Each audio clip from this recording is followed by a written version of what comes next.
नमस्कार, मी संजय शेर चव्हाण, जिल्हाधिकारी परभणी।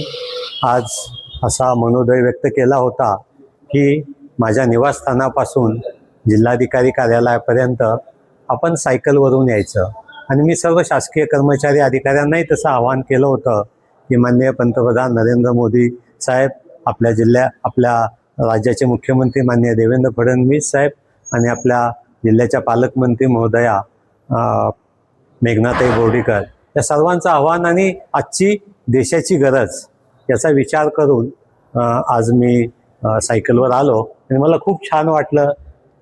कॉलेजचे दिवस आठवले।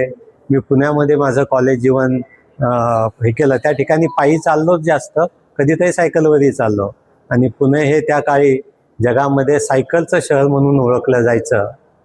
तर ती सुद्धा PMC आहे आणि आपली सुद्धा PMC आहे, पिंपरी चिंचवड महानगरपालिका कॉर्पोरेशन।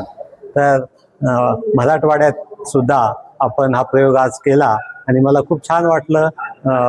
असं येत असताना देशाची जी परकीय गंगाजळी आहे त्याची बचत करण्यासाठी हे एक प्रकारचं योगदान होतं आणि लोकांना टोकन स्वरूपामध्ये आवाहन करत असताना आज मी सायकल प्रवास केला। सर्व अधिकारी कर्मचाऱ्यांनाही दर शुक्रवारी आपण असा प्रयत्न करावा असं आवाहन केलेलं आहे। मी स्वतःसुद्धा गरजेनुरूप हे नक्कीच करत राहील। माझी सुरक्षितता, इतरही तातडीच्या गोष्टी या सर्वांचा विचार नक्की करेन, परंतु आजचं आव्हान हे युवकांसाठी होतं, प्रौढांसाठी होतं की आपण पेट्रोल डिझेलची बचत करू शकलो तर ती नक्कीच देशासाठी आपली मदत होणार आहे। आणि याशिवाय ही त्या सप्तसूत्रीमध्ये मान्य